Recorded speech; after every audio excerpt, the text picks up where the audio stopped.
మన కుటుంబం మీదికి, మన వ్యక్తిగత జీవితం మీదికి రకరకాల సమస్యలు వస్తూనే ఉంటాయి. బాగా వినాలి, రకరకాల సమస్యలు వస్తూనే ఉంటాయి. కొన్నిసార్లు అర్థం కాదు ఎందుకు వచ్చిందో మనకి. నేను బాగానే ఉన్నాను, మరి ఇంత సమస్య నాకు ఎందుకు వచ్చింది అనేది కొన్నిసార్లు అర్థం కాదు మనకి. మనకు వ్యక్తిగతంగా రావచ్చు, కుటుంబం మీదికి రావచ్చు, దేశం మీదికి రావచ్చు, ప్రపంచం మీదికి రావచ్చు. మన మీదికి వచ్చినా, కుటుంబం మీదికి వచ్చినా, దేశం మీదికి వచ్చినా, ప్రపంచం మీదికి వచ్చినా ఎప్పుడైనా ఒకటి మనం గుర్తుపెట్టుకోవాలి, దేవుడు అన్యాయస్తుడు కాడు. ఇది ఫస్ట్ క్రీస్తునందున్న ప్రతి వ్యక్తి గుర్తుపెట్టుకోవాల్సిన ఒక ముఖ్యమైన సంగతి. బైబిల్ చదివేవాడికి కూడా ఈ జ్ఞానమే ఉండాలి. బైబిల్ చదువుతున్నప్పుడు కొన్నిసార్లు దేవుడు ఎలా ఎందుకు చేశాడు అని అనిపిస్తుంది. ఎగ్జాంపుల్, ఏబు గ్రంథాన్ని మనం చదివితే ఏబు చాలా భక్తిపరుడుగా ఉంటాడు. అంత మంచి భక్తిపరుడిని గురించి దేవుడే సాక్ష్యం ఇస్తాడు. ఏబు యథార్థవంతుడు, న్యాయవర్తనుడు, యెహోవాయందు భయభక్తులు కలిగి చెడుతనం విసర్జించినవాడు, భూమి మీద అతని వంటివాడు లేడు అని ఆయనే సాక్ష్యం ఇస్తాడు. ఆయనే సాక్ష్యం ఇచ్చి మళ్ళా సైతానుకు అవకాశం ఇస్తాడు. పాపం పచ్చగా కళకళలాడుతున్న ఏబు జీవితంలో పెను విషాదాలు ప్రారంభమవుతాయి. మరీ దారుణం ఏంటంటే అంతా పోగొట్టుకుని, ఆరోగ్యం కూడా పోగొట్టుకుని ఒళ్ళంతా చెడిపోతుంది. వాస్తవంగా మనం జాగ్రత్తగా అధ్యయనం చేస్తే తప్ప అసలు ఏబు చేసిన తప్పేంటో మనకు అర్థం కాదు. దేవుడు సైతాన్తో ఛాలెంజ్ చేసి మధ్యలో ఏబును బలి చేసినట్టు మనకు కనపడుతుంది. ఏమయ్యా, నువ్వను ఆ సైతాను ఇద్దరు వాదన వేసుకొని నా మాట కరెక్ట్ అంటే నా మాట కరెక్ట్ అని మీ మాటల్లో నిజ నిర్ధారణ తేల్చుకోవడానికి ఏబుని బలి పశువుని చేస్తారా? ఏబు ఏమన్నా మనిషి అనుకుంటున్నారా, లేకపోతే ఏమన్నా రాయి అనుకుంటున్నారా? ఏమిటి అసలు? ఏబుకు ఒక హృదయం ఉంది, అతనికి ఒక జీవితం ఉంది, అతనికి ఒక ప్రాణం ఉంది, అతనికి కూడా ఆవేదన ఉంటుంది. మీ ఇద్దరి సవాళ్ళ కోసం ఒక నిర్దోషిని, నిరపరాధిని బలి చేస్తారా అని మనం అడగాలనిపిస్తుంది దేవుణ్ణి. ప్రారంభంలో చదివినప్పుడు నాకు అంతే అనిపించింది. తర్వాత ధ్యానించినప్పుడు అందులోని వాస్తవాలు బయటకు వచ్చినాయి. అలాగా ఏబు గ్రంథాన్ని చదివితే ఖచ్చితంగా ప్రారంభంలో గమనిస్తే దేవుడు ఇది అనవసరంగా చేశాడేమో, ఇట్లాంటి పనులు ఎందుకు చేయాలి దేవుడు అనే ప్రశ్న వస్తుంది. అట్లాగా బైబిల్ గ్రంథం చదివేటప్పుడు దేవుని మీదనే కొన్ని డౌట్స్ వచ్చేటట్లు గ్రంథంలో కొన్ని విషయాలు ఉన్నాయి. మన పర్సనల్ లైఫ్లో కూడా మనం కొన్ని పరిస్థితులు ఫేస్ చేసేటప్పుడు, అనుభవించేటప్పుడు కూడా దేవుడు ఇలా ఎందుకు చేశాడు అని ప్రశ్న కూడా మనకు వస్తుంది. అందుకే చెప్తున్నాను, జీవితంలో ఎదురయ్యే వాటికైనా, బైబిల్ గ్రంథంలో మనకు ఎదురయ్యే ప్రశ్నలకైనా సమాధానం చెప్పుకునే ముందు అసలు ఫస్ట్ మన మైండ్లో ఒక్క విషయాన్ని స్థిరపరచుకోవాలి. అదేమిటంటే దేవుడు అన్యాయస్తుడు కాడు. ఆయన చేసే సమస్త చర్యలలో న్యాయం ఉంటుంది అనేది ప్రతి దేవభక్తి సాధకుడు స్థిరంగా నమ్మాలి, దాన్నే హృదయంలో పెట్టుకోవాలి. దేవుడు అన్యాయస్తుడు కాడు అనేది మైండ్లో పెట్టుకున్న తర్వాత ఇక బైబిల్ చదివితే అప్పుడు నీకు ఎక్కడన్నా దేవుడు ఇలా ఎందుకు చేశాడన్న ప్రశ్న పుట్టినప్పుడు ఆల్రెడీ నీ మైండ్లో ఏముంటుంది?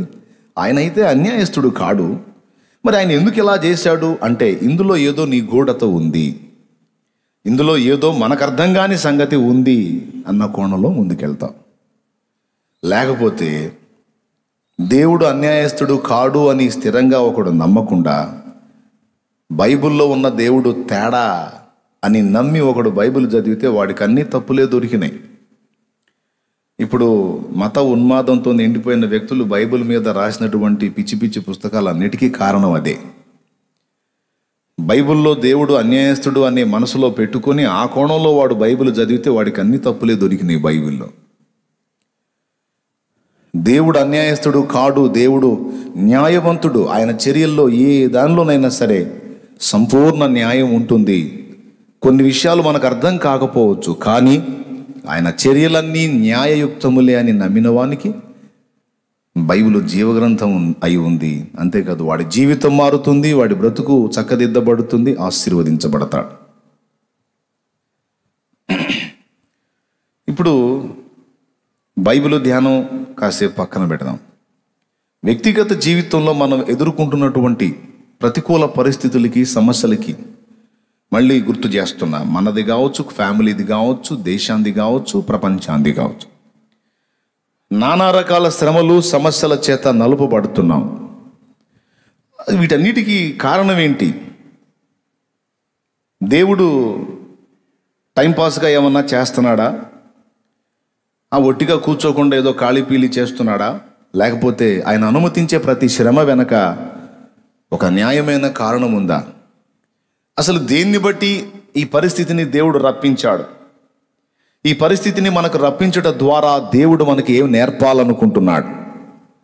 నా జీవితంలో ఈ పెను సమస్యల్ని అనుమతించడం ద్వారా దేవుడు నాకు ఏం బోధించాలనుకుంటున్నాడు? ఏ పాఠాలు నేర్పాలనుకుంటున్నాడు?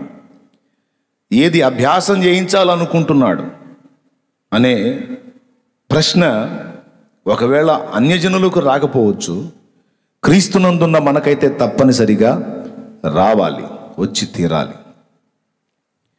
అప్పుడే ప్రతి శ్రమ, ప్రతి సమస్యలో దేవుడు మనకు దాచి ఉంచిన పాఠాన్ని మనం నేర్చుకొని ఆ విషయమై మనం దేవుని చేత సరిచేయబడి కృప పొందుతాం.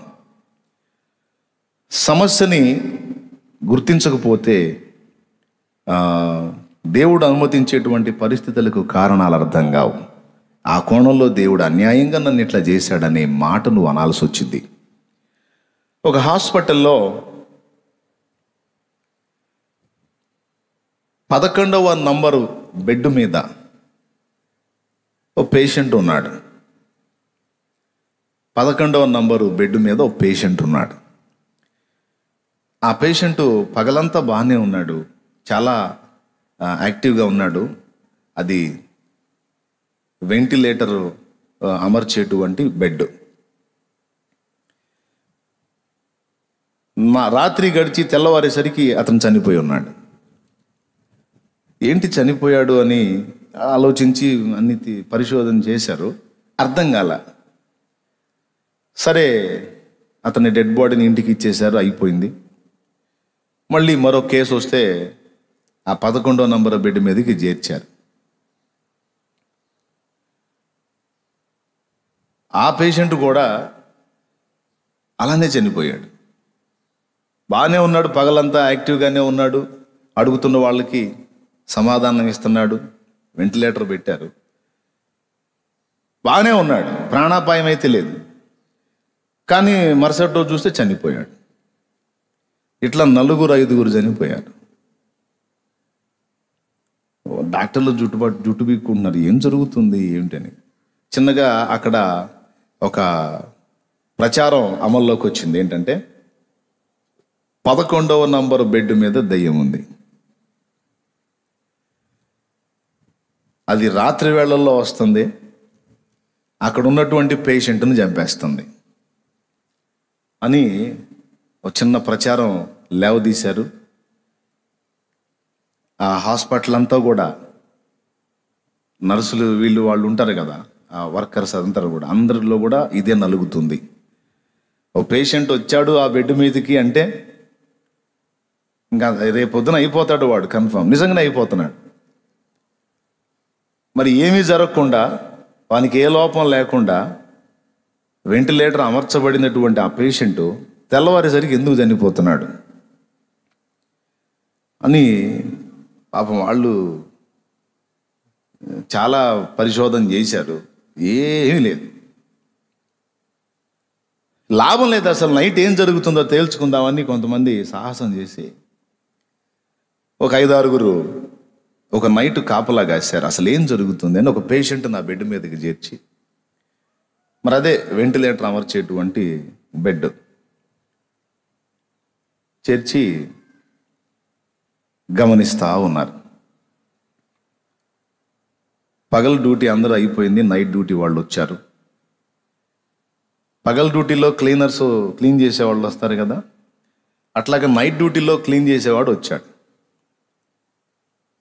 అన్ని బెడ్ అన్ని చుట్టుపక్కలంతా క్లీన్ చేసుకుంటా అతడు ఆ బెడ్ దగ్గరికి వచ్చి వ్యాక్యూమ్ క్లీనర్ ఉంటుంది కదా, బండల్ని శుభ్రపరిచే మిషన్, దాంతో శుభ్రం చేస్తాడన్నమాట. అక్కడికి రాగానే ఈ వెంటిలేటర్ అమర్చిన ప్లగ్ అక్కడ గుచ్చుతారు కదా, దాన్ని తీసి పడేసి వీడి ప్లగ్ దాన్ని గుచ్చి ఇటు తొడవటం మొదలు పెడుతున్నాడు. దేవుని స్తోత్రం కలుగునుగా. హల్లెలూయా. హాయిగా పాట పాడుకుంటా అనుకుంటా వాడు తుడుస్తున్నాడు.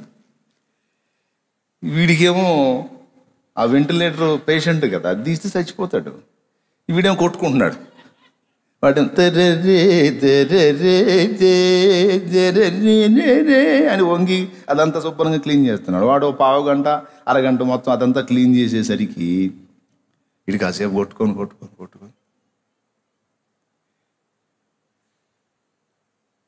వాడు అటు వెళ్ళగానే వీళ్ళు వచ్చి పేషెంట్ని చూసి వాడు చచ్చిపోయి ఉన్నాడు.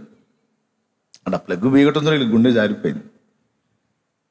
వాడికి తెలియదు, అది తీసి ఈ ప్లగ్ నా మిషన్ది పెట్టి నేను క్లీన్ చేసుకుంటున్నాను అనే పనిలోనే ఉన్నాడు, కానీ అది తీసేస్తే వాడు చేస్తాడని వీడికి తెలియదు. ఎందుకంటే వాడు కొత్తగా డ్యూటీలోకి వచ్చాడు అన్నమాట. దేవునికి స్తోత్రం కలుగునుగా. ఈ సన్నివేశాన్ని చూసిన హాస్పిటల్ సిబ్బంది వాడిని ఏమల్లా, డెడ్ బాడీని ప్రశాంతంగా బయటికి ఇచ్చేశారు. వాడిని ఏమల్లా. మరుసటి రోజే ఒక ఎలక్ట్రీషియన్ని పిలిపించి ఆ పక్కన వీడు వ్యాక్యూమ్ క్లీనరు పిన్ను పెట్టుకోవడానికి, ఆ ప్లగ్ పెట్టుకోవడానికి ఒక బోర్డు అమర్చి వాడిని ఏమల్లా, ఇది తీవాకు, దీన్ని ఉపయోగించు అని మాత్రం చెప్పారు. దేవునికి స్తోత్రం కలుగునుగా. హల్లెలూయా. ఏమైద్దండి అన్నాడు. పోతారా. ప్రభువుకు స్తోత్రం కలుగునుగా. హల్లెలూయా. ఎందుకు చెప్పాను అర్థమైందా మీకు? ఎందుకు చెప్పాను అంటే, పేషెంట్లు చచ్చిపోతున్నారు అంటే దయ్యమో భూతమో మరేదో కారణం అనుకుని వేరే కోణాల్లో వెతికారే కానీ అసలు సమస్య ఎక్కడుందో పసిగట్టలా. ఈరోజు మనుషులు నానావిధ సమస్యలను ఎదుర్కొంటూ అసలు ఎందుకు ఇవి వస్తున్నాయి, వీటికి కారణం ఏంటి, వీటి మూలం ఎక్కడా అనే దాన్ని పరిశీలించి దాన్ని కనుగొని దాన్ని సరి చేసుకోగలిగితే ఇక ఆ కోణంలో మనకు వచ్చేటువంటి సమస్యలన్నీ బ్రేక్. దేవునికి స్తోత్రం కలుగునుగాక. హల్లెలూయా. కానీ ఎక్కువ శాతం మంది సనగటం, గొనగటం, దేవుణ్ణి నిందించటం, ఏం చేశాడులే నాకు అని కనీసం బయట వాళ్ళ ముందు అనకపోయినా ఇంట్లో భార్యాభర్త ఉన్నప్పుడైనా సరే బయట మళ్ళీ దేవుడు గొప్పోడన్నా అంటారు, ఇంట్లోనేమో ఏం దేవుడోలే అమ్మాయి, ఏం చేశాడు, అసలు ఏందమ్మాయి నాకు ఈ సమస్యలు అని ఇట్లా మాట్లాడుకుంటా ఉంటా. నేను చెప్తున్నా, దేవుడు ఒకటి నీ జీవితంలోకి, నా జీవితంలోకి ఒకటి అనుమతించాడు అంటే దాని వెనక మనకు అర్థం కాని కారణం ఏదో ఉంది. దాన్ని వెతకాలి. హాస్పిటల్ సిబ్బంది 5 పోయినాక వెతికారు. మనం కూడా చాలా భాగం ఇబ్బంది ఎదుర్కొని నలిగిన తర్వాత ఎక్కడో ఒకసారి మనకు క్లిక్ అయ్యిద్ది అనమాట. అరే ఈ కారణాన్ని బట్టి నేను ఇలాగయ్యానా. అందరికీ ఉపయోగపడేటువంటి విషయం, అందుకే ఇది చెప్పాను అనమాట. ఒక దేశం మీదకి ఒక ఉపద్రవం వచ్చింది అంటే కారణం ఉంది. ప్రపంచం మీదకి ఒక ఉపద్రవం వచ్చింది అంటే దేవుడు ఏదో ఒక సమాచారం ఇస్తున్నాడు.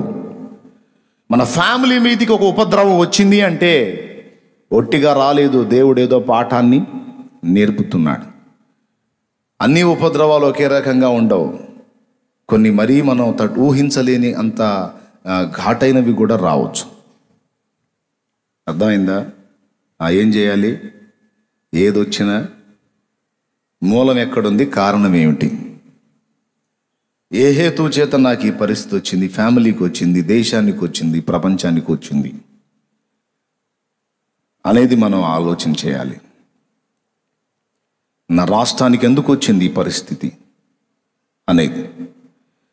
ప్రస్తుతం ప్రపంచం మొత్తం మీదికి ఓ భయంకరమైన తెగులు కంటికి కనపడట్లేదు, కానీ ఆ ప్రపంచ గవర్నమెంట్లు, అన్ని దేశాల గవర్నమెంట్లని అతలాకుతలం చేస్తుంది. దాదాపు కొన్ని ప్రదేశాలలో కాస్త ఇమ్యూనిటీ పవర్ తక్కువగా ఉన్నటువంటి ప్రదేశాలలో, రోగ నిరోధక శక్తి తక్కువగా ఉన్నటువంటి మనుషులు ఉన్న ప్రదేశాలలో లక్షలాది మందిని ఇప్పటికే బలి చేసింది. కొన్ని ప్రదేశాల్లో కాస్త రోగ నిరోధక శక్తి ఎక్కువగా ఉన్న ప్రదేశాల్లో చిన్న చిన్న బలహీనతలతో వదిలేసి వెళ్ళిపోతుంది. ఇదొక్కటే కాదు, దీనికి ముందు వచ్చినటువంటి రకరకాల తెగుళ్ళు, రకరకాల సమస్యలు, వీటన్నిటికీ కారణం ఏమిటి? సహజంగా అందరూ అనుకునేది ఏంటంటే క్లైమేట్ చేంజ్ అయింది, వాతావరణంలో మార్పులు కలిగినందున ఇలాంటి బలహీనతలు వస్తున్నాయని సైన్స్ చెప్తుంది. కొంతమంది ఏమో ఇది చైనాలో పుట్టింది, వాళ్ళు ఎలుకలు పందికొక్కులు అనే భేదం లేకుండా, గబ్బిలాలు అనే భేదం లేకుండా అన్నీ చాలా ప్రేమతో తింటూ ఉంటారు, విశాల హృదయాలు, దేన్ని వదిలిపెట్టరు వాళ్ళు. మరి వాళ్ళ విశాల హృదయంతో చేసినటువంటి వికృత ఆహార చేష్టల ఫలితంగా ఈ వైరస్ లైన్లోకి వచ్చింది, ఇది అందరికీ సోకుతుందని. మరి కొంతమంది ఇది ఒక బయోవార్, ఇది కావాలనే కుట్రపూరితంగా ప్రపంచం మీదికి తీసుకొచ్చారు, ఇది చైనా చేసిన పనే అని మరొక ప్రచారం. ఇలా ప్రస్తుతం ఉన్న తెగులు విషయంలో నానా రకాల ప్రచారాలు అమల్లో ఉన్నాయి, ప్రజల్లో ఉన్నాయి. నేనంటాను, ఏ పొద్దు మనుషులు సైంటిఫిక్గా ఏదో ఇట్లా జరిగింది అనే కోణంలోనే ఆలోచిస్తారు. ఎందుకంటే సైన్సు నమ్ముతున్న వాళ్ళలో ఎక్కువ మంది నాస్తికవాదులు ఉన్నారు. దేవుడు గీవుడు అనేది నమ్మరు వాళ్ళు. కానీ దేవుడు ఉన్నాడని నమ్మే ఆస్తిక వర్గం ఒకటి ఉంది. ఈ ఆస్తికులు ఒక ఉపద్రవం ప్రపంచం మీదకి వచ్చింది అంటే దేవుని అనుమతి లేకుండా ఇది రాదు. ప్రజలందరినీ కూడా ఇది సమస్యకు గురి చేస్తూ ఉంది. ఎక్కడోడక్కడ ఇళ్లలో కూర్చొని తాళాలు వేసుకునే పరిస్థితి వచ్చింది అంటే ఇది చిన్న సంగతి కాదు. ఈ తెగులు ద్వారా ప్రపంచంతో దేవుడు ఏదో మాట్లాడాలని తలంచుచున్నాడు అని ఒక ఆస్తికుడు నమ్ముతాడు. కొంతమంది సహజంగా ఏమంటారంటే పాపం మించిపోయిందండి, పాపం పండిపోతుందండి, పాపం విపరీతం అయిపోయిందండి, రాకేం చేస్తాయండి, రాకేం చేస్తాయి, పాపం పెరిగిపోతుంది, రాకేం చేస్తాయి అంటే మరి దాని పరిష్కారం లేదా? హాస్పిటల్ సిబ్బంది ఏం చేశారు? వాడు అది తీయకుండా ఇంకోటి అమర్చారు. ఆ సమస్య మళ్ళీ ఇంకా ఆ బెడ్ మీద ఎవడు చావాలా? ఒక ఉపద్రవం అనేది ప్రజల్లోకి వచ్చినప్పుడు, ప్రపంచం మీదకి వచ్చినప్పుడు అందరూ ఒక వేదాంత ధోరణిలో ఒక మాట అనేసి వదిలేస్తూ ఉన్నారు. పాపం ఎక్కువైపోయిందండి, రాకేం చేస్తాయి అని. బాగానే ఉంది, నిజమే అయి ఉండొచ్చు. మరి పరిష్కారం ఏంటి? పరిష్కారం ఏంటంటే ఏం చేస్తాం? పరిష్కారం రాగం వస్తే పోవటమే, ఇంకా చేసేది ఏముంది అని ఒక మాటతో దేవుణ్ణి ఎరగనటువంటి వాళ్ళు, వాక్యాన్ని ఎరగని వాళ్ళు అలా స్పందించి వదిలేస్తారు. కానీ దేవుణ్ణి ఎరిగిన మనం, ప్రభు రక్తములో కడగబడిన మనం, దైవ వాక్యాన్ని మన స్వాస్థ్యముగా స్వతంత్రించుకున్న మనం ఏం చేయాలి అనేది మనకి పరిశుద్ధ గ్రంథం స్పష్టంగా సాక్ష్యమిస్తుంది. దానియేలు గ్రంథం, ఎజ్రా గ్రంథం, నెహెమ్యా గ్రంథం, బాగా గమనించాలి. దానియేలు గ్రంథం, ఎజ్రా గ్రంథం, నెహెమ్యా గ్రంథం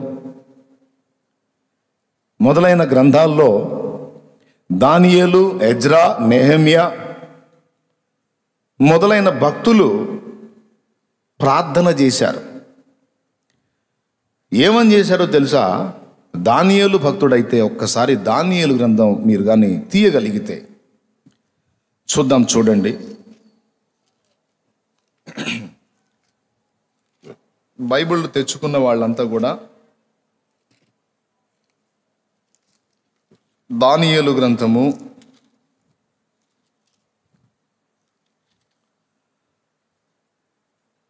9వ అధ్యాయము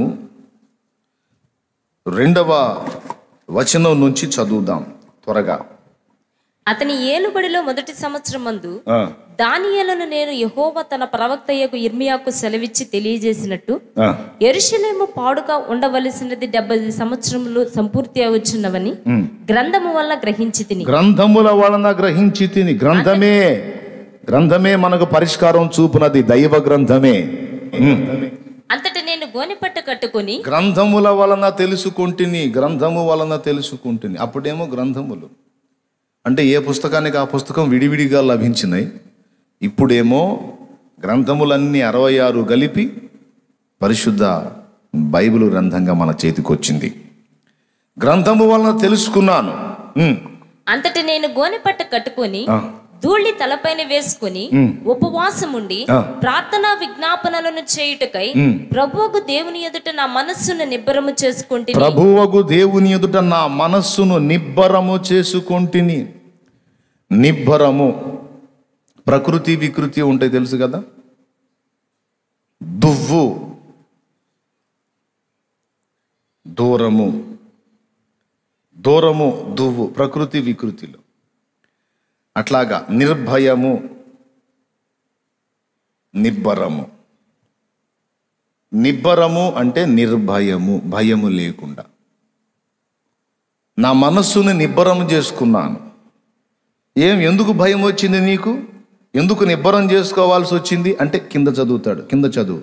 నేను నా దేవుడైన యెహోవా ఎదుట ప్రార్థన చేసి ఒప్పుకున్నదేమనగా ప్రభువా, మహాత్మ్యమును కలిగిన భీకరుడు వగు దేవా, అబ్బా, నీ ఆజ్ఞలను అనుసరించి నడుచు వారి ఎడల నీ నిబంధనను నీ కృపను జ్ఞాపకము చేయువాడా, మేమైతే నీ దాసులకు ప్రవక్తలను నీ నామమును బట్టి మా రాజులకును మా అధిపతులకును మా పితరులకును యూదయ దేశ జనులందరికీ చెప్పిన మాటలు ఆలకింపక నీ ఆజ్ఞలను నీ విధులను అనుసరించుట మాని. ఎవరు చెప్పిన మాటలు ఆలకింపక? నీ దాసులకు ప్రవక్తలు, నువ్వు ఏర్పరిచిన నీ సేవకులు చెప్పినటువంటి మాటలు లక్ష్య పెట్టక, చెవిన పెట్టక, పెడ చెవిన పెట్టి నీ ఆజ్ఞలను నీ విధులను అనుసరించుట మాని పాపులమును దుష్టులమునై చెడుతనమయందు ప్రవర్తించుచు.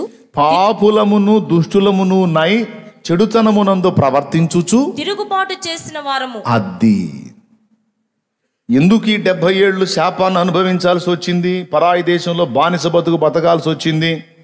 ఎందుకు ఈ దరిద్రగొట్టు స్థితి మాకు వచ్చింది అంటే, మేము పాపులమును దుష్టులమునై నీ ఆజ్ఞలను గైకొనక ఏం చేశారట? చెడుతనమందు ప్రవర్తించుచు తిరుగుబాటు చేసిన వారు. అసలు దానియేలు ఎప్పుడన్నా అలా చేశాడా? మీరు కావాలంటే దానియేలు లైఫ్ చదవండి. మీరు దానియేలు ఎప్పుడైనా ఆ మాటకి అర్హుడుగా కనిపిస్తాడా? దానియేలును గురించి దేవుడు ఏమని చెప్పాడు? దానియేలు, నీవు బహుప్రియుడవు అన్నాడు. దేవునికి బహుప్రియుడైన వాడు దుష్టుడు, పాపి, చెడుతనం చేసినోడు అవుతాడా? కాడు కదా. కానీ దానియేలు ఏమంటున్నాడో తెలుసా? మేము పాపులమును దుష్టులమును చెడుతనమునందు ప్రవర్తించువారం. చదువు అయిపోలా. ప్రభువా, ప్రార్థన చేస్తున్నాడు ఇక. నీవే నీతిమంతుడవు, ఆహా, మేమైతే సిగ్గు చేత ముఖ వికారం పొందిన వారము. మేము నీ మీద తిరుగుబాటు చేసితిమి, దానిని బట్టి నీవు సకల దేశములకు మమ్మను తరిమితివి. యెరూషలేములోను యూదయ దేశములోను నివసించుచు స్వదేశవాసులుగా ఉన్నట్టు పరదేశులుగా ఉన్నట్టు ఇశ్రాయేలీయులందరికీ మాకును ఈ దినమున సిగ్గే తగ్గి ఉన్నది. అబ్బా, మాకీ గతి తగినదే, మాకీ పరిస్థితి తగినదే. నీవే నీతిమంతుడవు, న్యాయవంతుడవు, నువ్వు చేసిన దానిలో తప్పు లేదు తండ్రి. నువ్వు అనుమతించిన శ్రమలో, సమస్యలో, బాధలో, హలో, ఇదొక దేశం కోసమే అనుకోకండి. ఫ్యామిలీ పరంగా కావచ్చు, పర్సనల్గా కావచ్చు, మనం ఎదుర్కొంటున్నటువంటి పరిస్థితులన్నిటిలోనూ ఇది మనం చేయవలసిన ప్రార్థన అయి ఉన్నది. దేవా, నాకు ఈ పరిస్థితి వచ్చింది, ఎందుకు వచ్చింది అని నేను నిన్ను అడగను. నేను పాపినై ఉన్నాను, దుష్టుడనై ఉన్నాను, దుష్టురాలనై ఉన్నాను, ఏదో నీకు నచ్చని చెడుతనం ఏదో నా వలన జరిగింది, చెడుతనంలో ప్రవర్తించి ఉండవచ్చు, గనుక నాకు ఈ పరిస్థితి న్యాయమే, ఇది నాకు తగినది. ఎందుకంటే నువ్వు అన్యాయముగా నన్ను శ్రమ పెట్టి సంతోషించువాడవు కావు. ఇది దానియేలు మనకిస్తున్న మాదిరి. ఇక నెహెమ్యా మరియు ఎజ్రా వాళ్ళు కూడా ఇదే విధంగా ప్రార్థన చేశారు. వాళ్ళ జీవితాల్లో కూడా పొరపాట్లు మనకు కనపడవు, కానీ వాళ్ళు ఏమంటారో తెలుసా? మేము పాపులము, మా పితరులు పాపము చేసిన వారు, మేము పాపులమై ఉన్నాము దేవా, మా పాపము మేము ఒప్పుకుంటున్నాం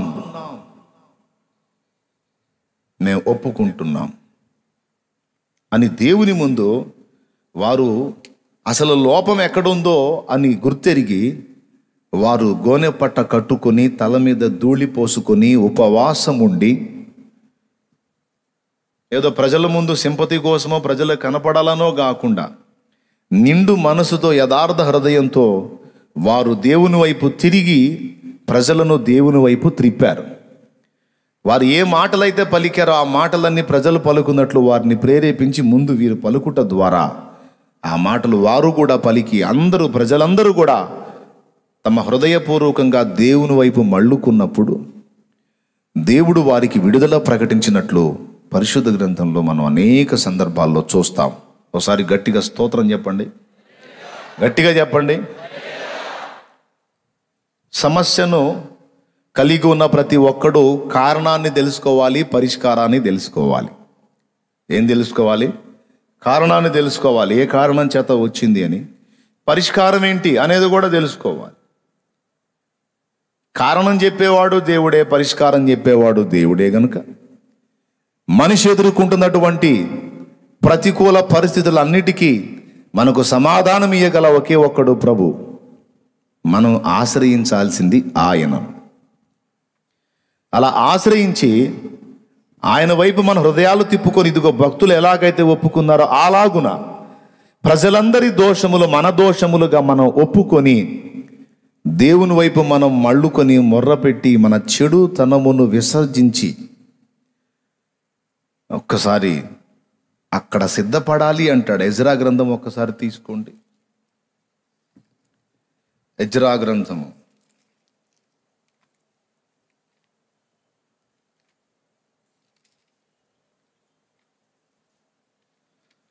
చివరి అధ్యాయము, ఎజ్రా గ్రంథము 10వ అధ్యాయము 11వ వచనం. కాబట్టి ఇప్పుడు నీ పితరుల యొక్క దేవుడైన యెహోవా ఎదుట మీ పాపమును ఒప్పుకొని ఆయన చిత్తానుసారముగా నడుచుకొనుటకు సిద్ధపడి దేశపు జనులను అన్య స్త్రీలను చాలు. ఆయన చిత్తానుసారముగా నడుచుకొనుటకు సిద్ధపడాలి. ఆయన వైపు తిరిగి మన పాపములు ఒప్పుకోవాలి. ఆయన చిత్తానుసారంగా నడుచుకొనుటకు రెడీ కావాలి. అయ్యా, అయిందేదో అయిపోయింది, జరిగిందేదో జరిగిపోయింది, మేము తప్పు చేసావు, నువ్వు దెబ్బ కొట్టావు, అయిపోయింది, ఇక కనికరించు. మరో పర్యాయం అలా జరగకుండా జాగ్రత్త పడతాం. స్తోత్రం చెప్పండి, గట్టిగా చెప్పాలి. అబ్బే, అందరూ ఏకమై ఒక్కసారి గట్టి స్వరంతో చెప్పండి. అది సూపర్గా ఉంది. ఒప్పుకోవాలి, సిద్ధపడాలి. ఏం సిద్ధపడాలి? ఒప్పుకున్న తప్పు మళ్ళా చెయ్యకుండా, మన ద్వారా అది జరగకుండా దేవుని ఎదుట మనం జాగ్రత్త పడాలి. ఇలా మన మనసును దృఢపరుచుకున్నప్పుడు ఇంకా చెయ్యకూడదు, మళ్ళోసారి ఇలాంటి పరిస్థితుల్లోకి వెళ్ళకూడదు అనే తీర్మానం మనలో వచ్చినప్పుడు అప్పుడు ఆయన కనికరం మన మీదకి వస్తుంది. దేశం కోసమైతే దేశం మీదకి వస్తుంది, ఫ్యామిలీ కోసమైతే ఫ్యామిలీ మీదకి వస్తుంది. మన వ్యక్తిగతమైన విషయంలో అయితే ఇలా మనం సిద్ధపడినప్పుడు మన మీదకి ఆయన కనికరం వస్తుంది. అతిక్రమములను దాచిపెట్టువాడు వర్ధిల్లడు, కానీ ఒప్పుకొని విడిచిపెట్టువాడు కనికరం పొందుతాడని సామెతల గ్రంథంలో రాయబడి ఉంది. దేవునికి స్తోత్రం కలుగును గాక. యోహాను రాసిన మొదటి పత్రిక 1వ అధ్యాయములో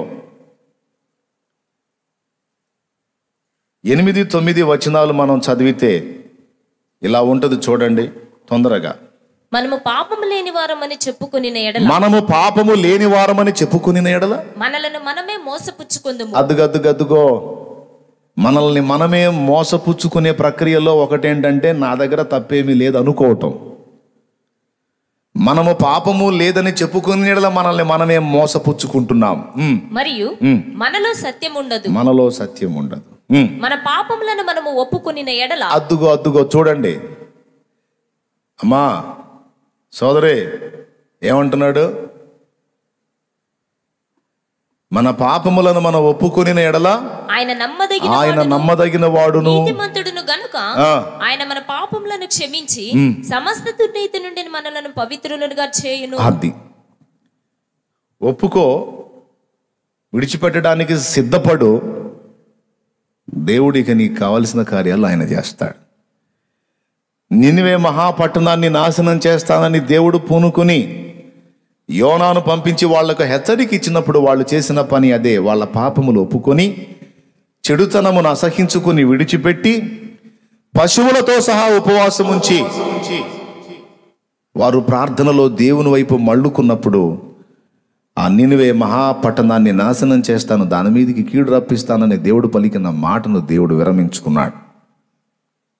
పిల్లరా, నేను ఒక మాట చెప్తున్నా, మీరు సీరియస్గా తీసుకోండి. ఇది ఇప్పుడు ఎలా ఉంది, ఖచ్చితంగా ఈ సమస్యకు ఒక పరిష్కారాన్ని దేవుడు సూచించకపోతే రాబోతున్న రోజులు ఇంకా భయంకరంగా మారబోతున్నాయి.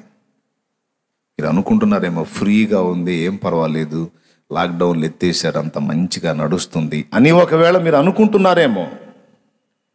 లేదు, పెను ప్రమాదం పొంచి ఉంది. ఈ కాలము ప్రమాదకరమైన కాలమే, రాబోతున్న కాలము ప్రమాదకరమైన కాలమే. రెండు ప్రస్తుతం ఉన్న తెగులుకు సహకరించే కాలాలే. ఒకవేళ అది తీవ్ర రూపం దాల్చి బలం పుంజుకుంది అంటే మళ్ళా లాక్డౌన్లని ఎక్కడక్కడ బ్రేకప్ అని అంత గందరగోళ పరిస్థితి వస్తుంది. మళ్ళా గతించిన 3 నెలల్లో ఏ శోధన అనుభవించామో అది మళ్ళా లైన్లోకి వస్తుంది. మళ్ళా ఆరాధనలు ఆపేసుకోవాల్సి వచ్చింది, మళ్ళా చర్చిలు మూతపడే పరిస్థితి వస్తుంది, మళ్ళా సరుకులు సామాగ్రి అందని పరిస్థితి వస్తుంది. ఎందుకంటే ఒక ఉత్కంఠ ఉంది ఇప్పుడు ప్రపంచంలో, దేశంలో, ముఖ్యంగా మన రాష్ట్రంలో, తెలంగాణలో కూడా.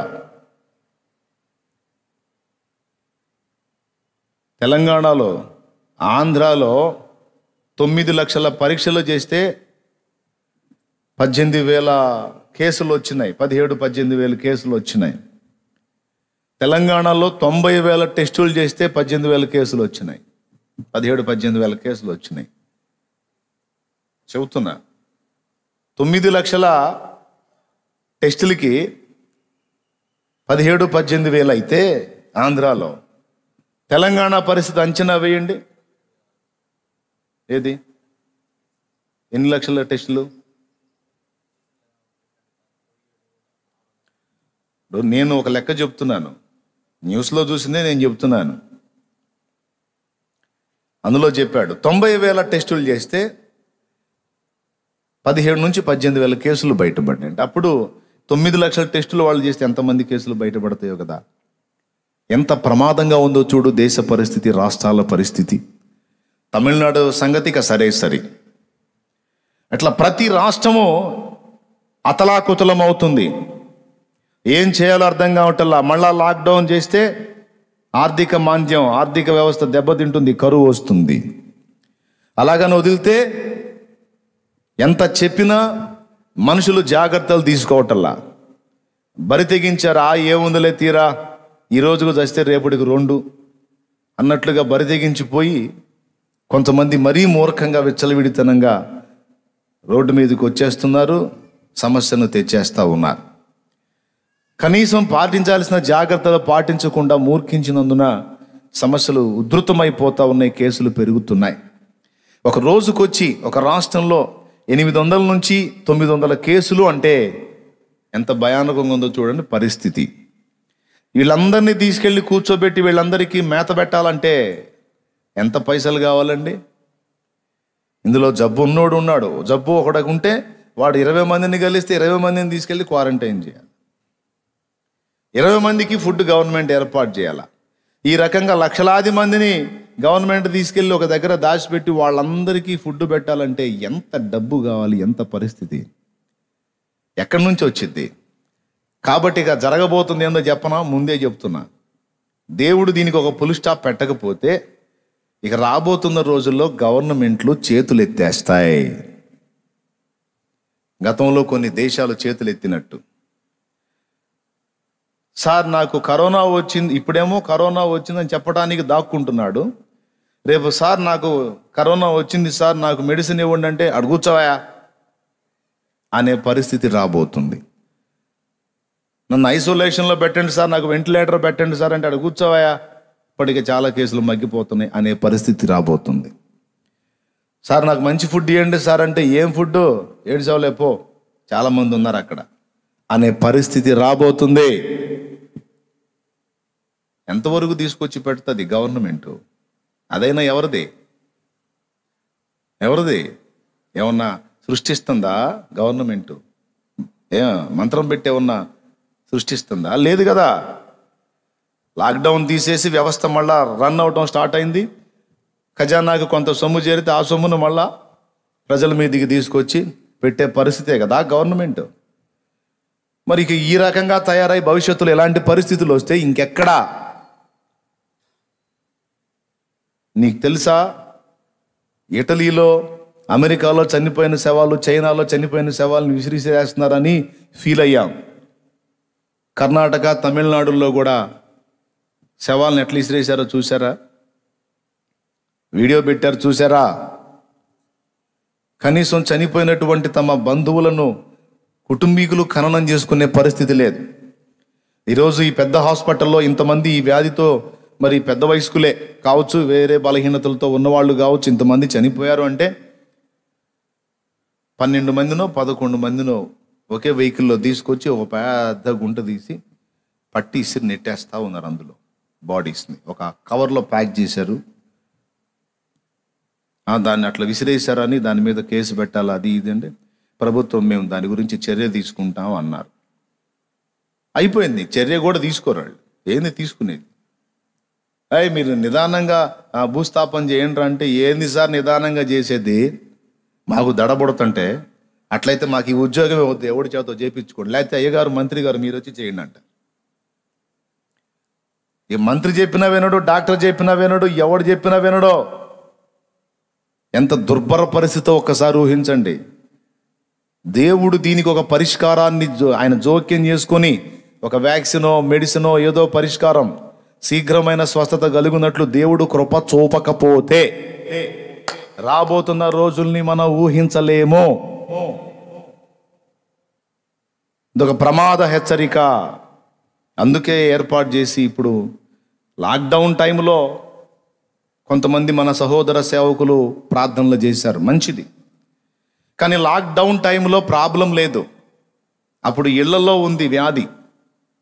ఎప్పుడైతే లాక్డౌన్ ఎత్తేసారో అది వీధుల్లోకి, వాడల్లోకి, పల్లెల్లోకి, మారుమూల ప్రాంతాల్లోకి, పట్టణాల్లోకి, బజారుల్లోకి, గల్లీల్లోకి, అన్నిటిలోకి స్ప్రెడ్ అయింది. కాబట్టి ఇప్పుడు మనం అత్యవసరంగా ఏం చేయాలి అంటే చేయగలిగింది ఏమీ లేదు. మనల్ని మనం జాగ్రత్తలు తీసుకుంటూ కాపాడుకుంటూ, ఫ్యామిలీని భద్రతలో కాపాడుకుంటూ, మరో ప్రక్క అసలు దీనికి కారణమైనదేదో గుర్తెరిగి దాన్ని దేవుడు క్షమించి తొలగించి మనకు పరిష్కారం సూచించున్నట్లు ప్రార్థించుటయే మనం చేయదగ్గ కార్యం. ఇక వేరే ఏ చర్యలు? ఇప్పుడు సైంటిస్టులు పరిశోధన చేస్తారు, మనం ఏం పరిశోధన చేయంగా? పరిశోధన చేస్తాడు, ఏదన్నా మెడిసిన్ తీద్దాం దీనికని. కానీ ఎన్ని పరిశోధనలు చేసినా సఫలత పొందట్లా. అన్ని పరీక్షల కనిపెట్టినటువంటి అవన్నీ కూడా పరీక్షించే పరిస్థితుల్లోనే ఉన్నాయి. కానీ ఇది పక్కాగా దీనికి ఇది కన్ఫామ్ అయిపోయింది, ఇక తిరుగులేదు అని ఏది ఇంతవరకు లైన్లోకి రాలా. మొన్న ఆ మధ్యలో ఒకటి హల్చల్ చేసింది, కానీ దాని గురించి కూడా మళ్ళా ఏం లేదు. ఆగస్టు 15కి వ్యాక్సిన్ అన్నారు, ఆ తర్వాత ఇంకొక వ్యాక్సిన్ అన్నారు, 2 కంపెనీలు వ్యాక్సిన్ రెడీ చేసినాయి అన్నారు, అవి కూడా ట్రయల్స్లో ఉన్నాయి అన్నారు. మరి అది ఎప్పటికి వచ్చిందో? ఒకటేమో నవంబర్ అన్నాడు, ఒకటేమో ఆగస్టు అన్నాడు. రోజుకేమో ఇవేమో ఉధృతమైపోతూ ఉన్నాయి. కాబట్టి ఇప్పుడు మనం ఆ ప్రయోగం చేసే వాళ్ళకి, దానికోసం ప్రయాసపడే వాళ్ళకి దేవుడు తగిన మెడిసిన్ని సూచించున్నట్లు పరిష్కారాన్ని దేవుడే అనుగ్రహించాలి. ఏం చేయగలుగుతాడండి మనిషి? ఏదైనా సాధించగలం, ఏదైనా చేయగలం అని వెర్రవీగారు. టెక్నాలజీ అభివృద్ధి చెందింది, నాగరికత పెరిగింది, దేవుడు గీవుడు జాంతానాయ్, మనుషుడు ఇప్పుడు ఏదైనా సాధిస్తున్నాడని వెర్రవీగి మీసాలు తిప్పారు. తిప్పిన మీసాలన్నీ ఇప్పుడు కిందకి దించుకొని మెదలకుండా బిక్కుమంట దిక్కులు చూస్తూ ఉన్నారు. పైకి తిప్పిన మీసాలన్నీ ఇప్పుడు కిందికి దించేసుకొని, ఏందిరా మరి ఇక ఏదైనా అని అన్నారు కదా, ఏం సంగతి అంటే నేను చెప్తున్నా, మానవ ప్రయత్నం ఉండాలి, దేవుని దీవెన కృప కూడా ఉండాలి. ఎందుకంటే సృష్టి తన ప్రతి మజిలీలోనూ దేవుని చేతనే నడిపించబడుతుంది. కర్త ఒకడున్నాడు పైన కూర్చొని. అసలు కర్తే లేడన్నట్టు బతికితే ఎట్లా? మనం కర్త ఉన్నాడు, దేన్నైనా మేము ఎదిరించగలం, దేన్నైనా సాధించగలం అని వెర్రవీగుతున్నారు కదరా. కంటికి కూడా కనపడంది ఒకటి మీ ముందుకు పంపిస్తాను, దమ్ముంటే చూడండి అని. ఇప్పుడు అది కంటికి కూడా కనపడట్లా, తాట తీస్తుంది ఒక్కొక్కడిని. దేవునికి స్తోత్రం కలుగును గాక. హల్లెలూయా. కాబట్టి మూర్ఖుల వలె మనం ఉండకుండా, మూర్ఖులు మాట్లాడినట్లు పనికిమాలిన మాటలు మనం మాట్లాడకుండా, సృష్టికర్త వైపు మన హృదయాలు తిప్పి, మన మనసులు త్రిప్పి మనం ప్రార్థన చేయవలసిన సమయం ఇది. ఓకే, రండి మనం ప్రార్థన చేద్దాం.